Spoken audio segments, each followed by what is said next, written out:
Oi pessoal, eu sou o Jefferson, técnico da Rubelita Professional, e hoje estou com essa cliente. Eu vou iniciar o tratamento Blonde Me, que esse é um tratamento específico para correção de cor para cabelos loiros, grisalhos ou descoloridos. A gente vai iniciar a lavagem dos cabelos com o nosso shampoo roxo, que contém extrato de açaí e óleo de macadâmia. Com os cabelos ainda molhados, a gente vai aplicar a nossa máscara, que ela vai fazer a correção da cor dos cabelos loiros, grisalhos ou descoloridos. Deixa agir por 5 a 10 minutos, retire a máscara e logo em seguida a gente vai fazer a aplicação da nossa ampola, que contém pantenol, manteiga de karité e óleo de macadâmia, para manter o cabelo sempre nutrido e hidratado, proporcionando um resultado incrível.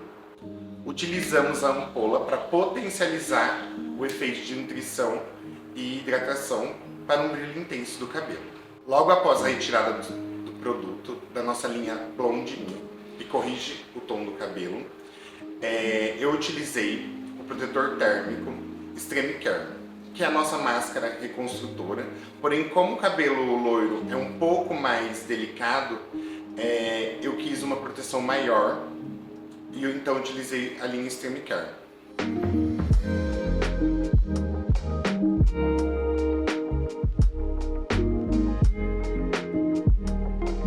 E para finalizar o nosso procedimento, eu utilizei o Resistente Oil para um brilho mais intenso e um perfume duradouro no cabelo. E olha só esse resultado, galera!